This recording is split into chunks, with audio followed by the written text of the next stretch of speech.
How can you convince your boss to try something new or take on a fresh approach to try, Dan?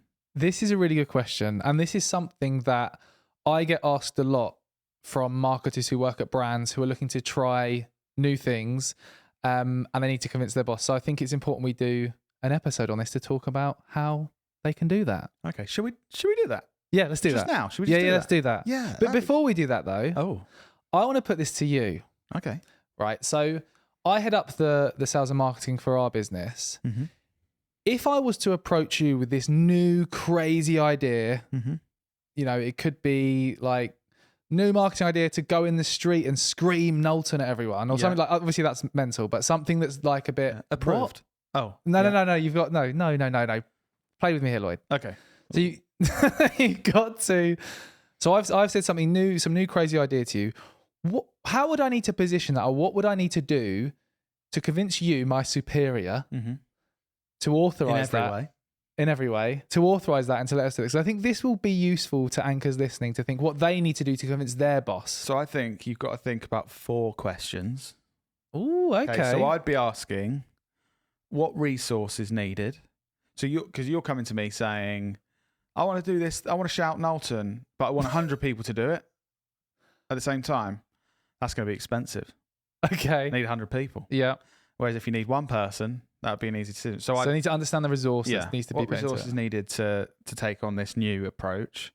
What would you stop doing to free up the resource for this approach? So if you're just saying, I want to do this extra new thing, it's a much tougher decision than I want to do this thing instead of this thing because that thing isn't working as well. Yeah.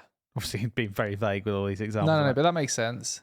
Third question is, why is this more likely to help us achieve our goals? And ideally, I want data or social proof, as in prove it to me. Yeah. Don't just go, oh, I just think it will. Yeah. And who's going to manage this and report back to me on the success, basically? Because I'm your boss and I don't want another thing on my plate. Oh, what you're saying? I've got to do this thing. So they're the 4 questions. And Dan, if you can ask me those questions first, okay, I'll give you a bad example of the answers to those if I was trying to convince you. Okay. And then we'll do another example with this is good. I like this. Okay? This is cool. Okay. So right. I've got this new idea. Oh no, you've got a new idea and I'm asking you the questions and you're giving me back. So, okay. So boss, I've got a new idea. I want to try. Can I try it? Lloyd, what resource is needed? Probably a couple of hours or something, then some time to see if it's worked or something, and then Susan might want to get involved if she wants to, but I'd need to check. Okay. Bad example. Okay. Vague. Okay. What would we stop doing to free up resource to do this, Lloyd? Not really sure. What do you think I should do? Terrible. Bad example. Okay. This is very David Brent. This is David Brent. Okay. You've typed, why is more likely to help us achieve our goals? Well, what's with all the questions, you knob jockey? I think it'll work. I feel like it really will. Okay. So no data, no evidence, and you call your boss a knob jockey. All right? Okay. Which is a creative insult, which I haven't heard for a decade. Yeah. Okay. Okay. Final one. Who is going to manage this and report back? Oh, I don't know. Maybe you see if it works and let me know if you're happy. So I can definitely, I know like this is weird, but I can see that there's those 4 questions. None of your answers have given me specific details of what's happening with data or evidence to back up anything you're saying. So obviously, trying to be funny, David Brent-esque, like terrible examples to show that. And it's slightly exaggerated, but genuinely, like I've asked for stuff like this from bosses in the past in almost as bad ways as that.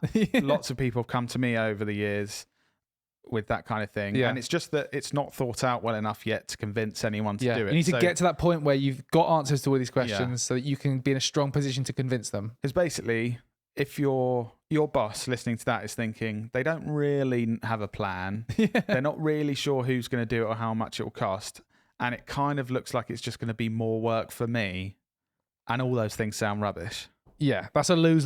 So now, Dan, let's do a good example. Okay, role play. Okay, now I'm a good employee person. Okay, so you've got this new idea, and I'm going to ask you these 4 questions.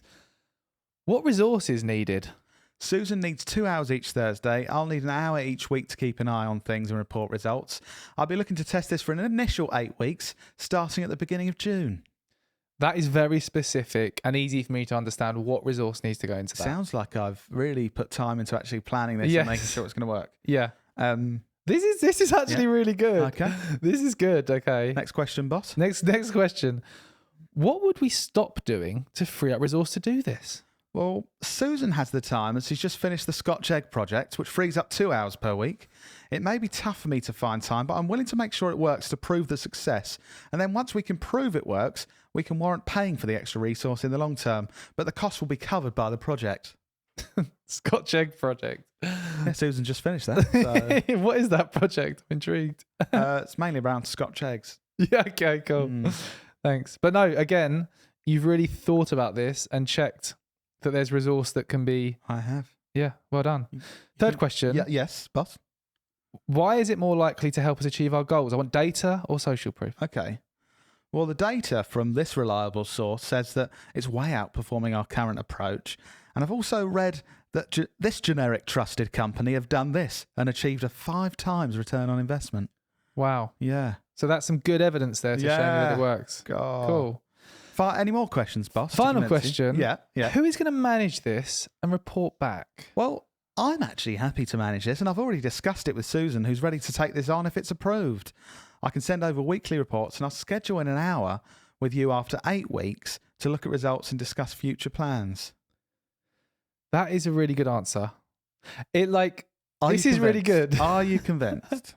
Yes. Yeah. I am, yeah. Okay. That's a really clever way of approaching this with those 4 questions and being really prepared with answers. It's overcoming all of the objections that your boss may have. Like being empathetic, put yourself in your boss's shoes. So you have goals for your own role and the business has goals. But when you look at your boss, like that he or she have got the business goals, but they've also got their own personal lives. And you've got to think of both of those things. So it's like, right, how can I show that this is going to achieve something that supports our business goals? My boss wants to achieve those. And how can I make sure they know that it's not just going to be a shit thing they have to deal with, take even more time and more resource, and they're going to have to persuade their boss why it's good to spend this money, and they're not really sure, so it's going to be tough. Giving them all those answers so that to them straight away it seems like a good idea rather than there's loads of rubbish stuff they have to deal with and they're not too sure on it. You're showing how you can help them achieve their objectives and overcoming their objections to not wanting to do what you're saying. Yeah. Clever. Thanks. A nice little bit of role, but a bit of that was good. there. I like that. Yeah. Just so you know, if any casting agents are out there, that was purely acted out by myself and Dan, my brother, Dan Knowlton. I know you might have thought that we'd hired actors there and they were different characters, but that was actually just us. You are such a knob. So, Dan, what advice do you have for people listening that want to convince their company or their boss or their team to try something new? When I think about this, I go back to one of the points you made, which is providing evidence and data showing that this has worked for other similar companies. That's the ideal situation. You are an accountancy practice and you're trying to convince your CEO that you should try this new marketing approach. If you go to them with all the answers to the questions Lloyd shared, but the one part that I hold the most value to is evidence that what you're looking to do has already proven to work. Because I think that's one of the biggest objections for like a CEO for not doing something. The risk of it not working and losing lots of money and then being in the shit with the board or whoever owns the company, right? So that's another point, understanding their motivations and what they care about. But that's really the biggest thing for me, having that evidence and like look at, if it is to do with marketing and if you are looking at a new creative marketing approach, look at what other similar companies have done. Do your own research on Google. Look at other like agency case studies to show evidence of what they've done for other similar brands and collate that information to take to your boss or your superior when you're answering those 4 questions that Lloyd mentioned. And to take this to the next level, so there was a study conducted by at Cornell, by Anna Tao and Brian Wansink, which what a guy. Have to be careful saying that one. And basically, if they presented information alongside a chart, 96.6% of people believed the data they were seeing. Whereas when they presented the data without a chart, 67.7% believed the data they were seeing. So there's also, to take this to the next level, think about how you're going to present this data. And also, you can think about the type of person that your boss is as well. Like, they might, if you show them a chart, they might be like, fuck off, I don't want to see charts. Just tell me I don't want to waste time with that. But they might be the sort of person that is like, if they can see this on paper, and maybe you even leave something with them because they might mull it over, that could really help persuade them as well. So how you present that evidence could be taking this to the next level of persuasion. Yeah. What if you didn't have that evidence or data? I think, like, speaking to a lot of marketers, they ask me this question. I always say, provide them evidence and data, but sometimes they work in a specific niche industry and there's not like that many examples out there. I'm just thinking, like, what would you do if you didn't have that evidence and the data and the charts and I don't know. I would actually go and speak to my customers and ask them and survey them, like, create your own data. Yeah. Like, if you haven't got that. You sound like Donald Trump or something. No, that's fake news. Create your own graph. No.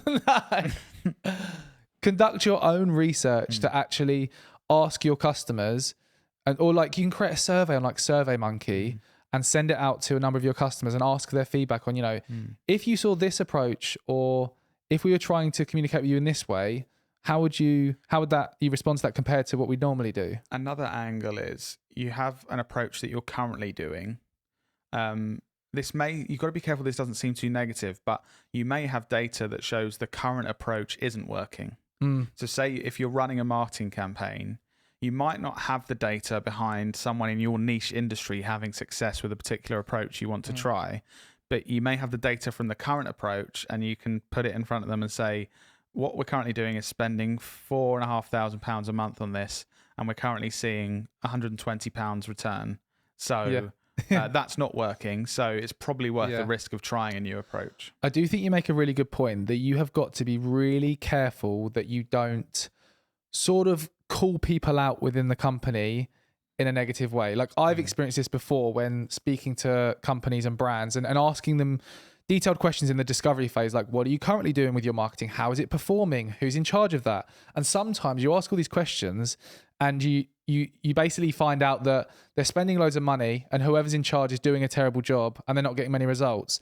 But when you're on that, and I'm talking from an agency perspective, but you may be like in a meeting with your boss and other marketers who are in charge of stuff, like, you want to be careful how you approach that, because you don't want to basically say they're shit, they're not doing their job properly, and everything is terrible. But at the same time, you want to present the evidence in a way, I don't know, like, you're better at this, like, in terms of understanding people and doing this how would you approach this if someone's doing a terrible job, it's all shit, and you want to present that but that provide a different solution? How would you do that without shitting on them too much and getting them in trouble? Well, one of my points I was going to go into, which we can cover now, is making sure that your intent is the right place. Right. In the right place. And I think that is really key with this. So if your intent is to step on top of your colleagues because you want the promotion and you don't want them to, then you're probably going to do this in a negative way and be saying, Trevor's shit, we should stop doing what he wants, we should do this. But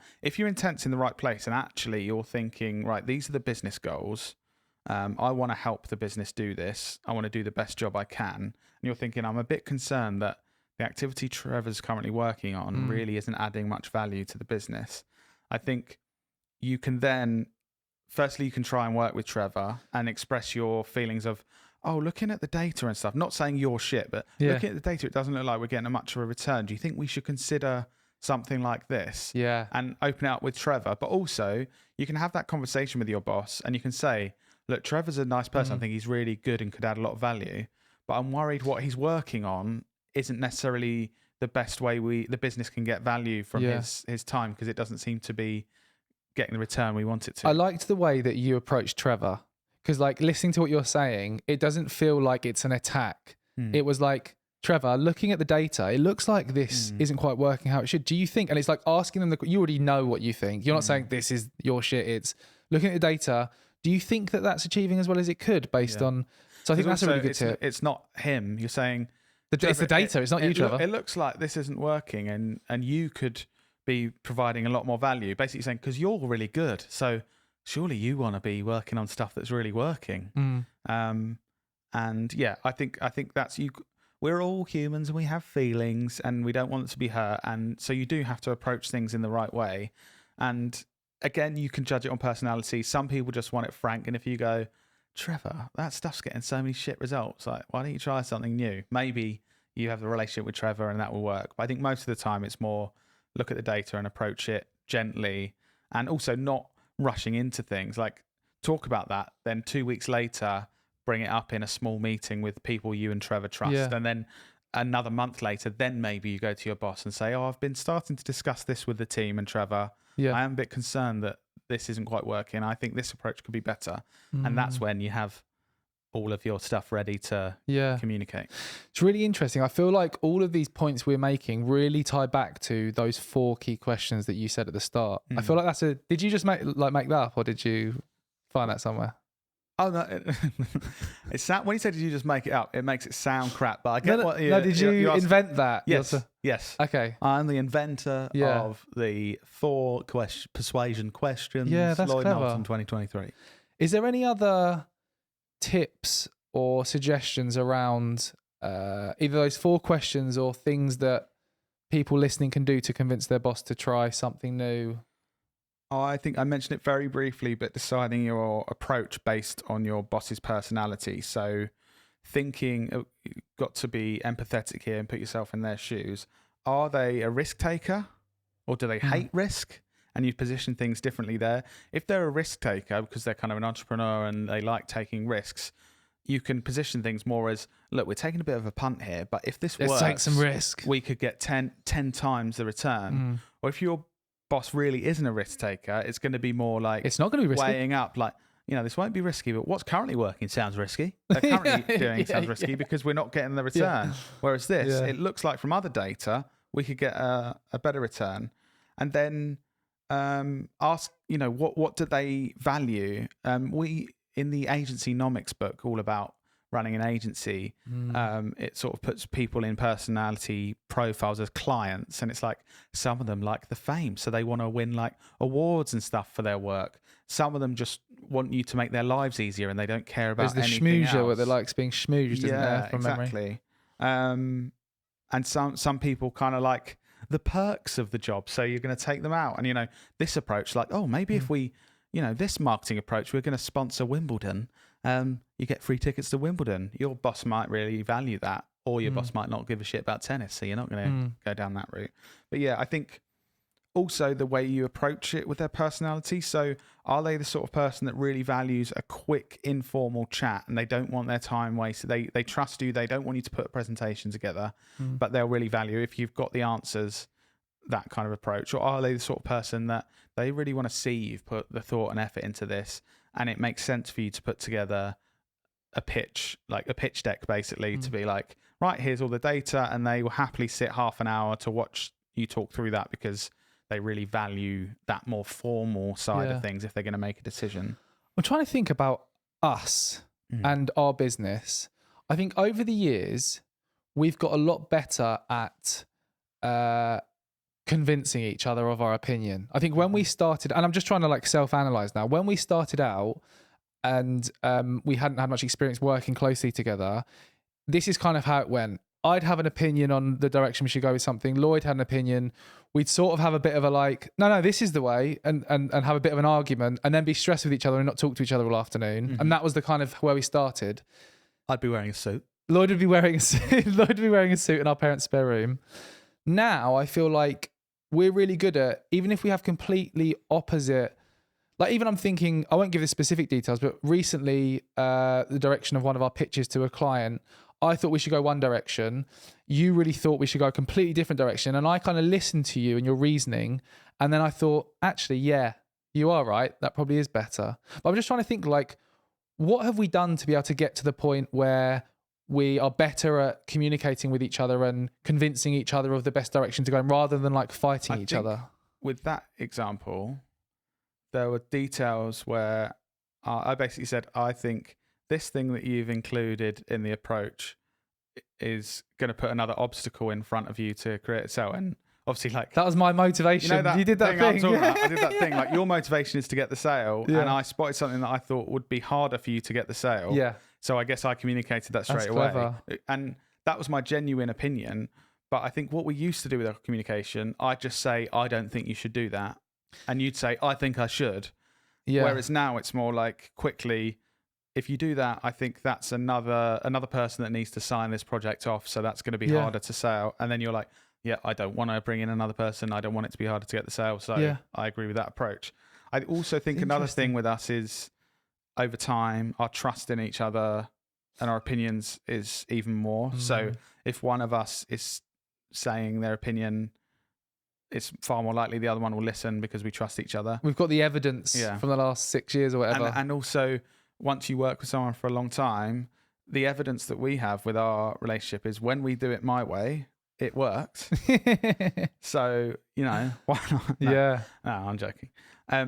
But yeah, I think it's that clear communication. The exact points we've been talking about. We're communicating much better, like with each other. We persuade each other in exactly this way. And if one of us doesn't have the evidence or doesn't have the reasoning why that would be better, or doesn't lay out, like, shows that they haven't worked out how much resource something's going to take, we're kind of like, well, no, let's not do that. Or like, at least do more work until we know that we're ready to make that decision.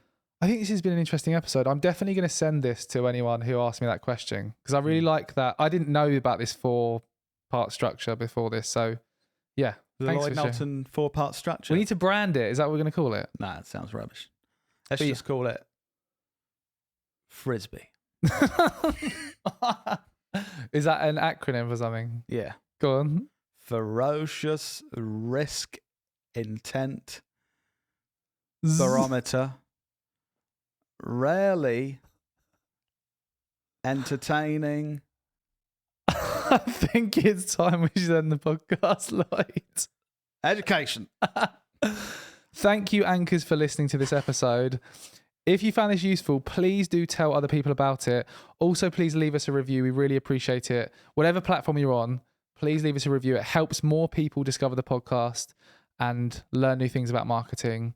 And other than that, we'll see you in your ears next week. Frisbee 2023.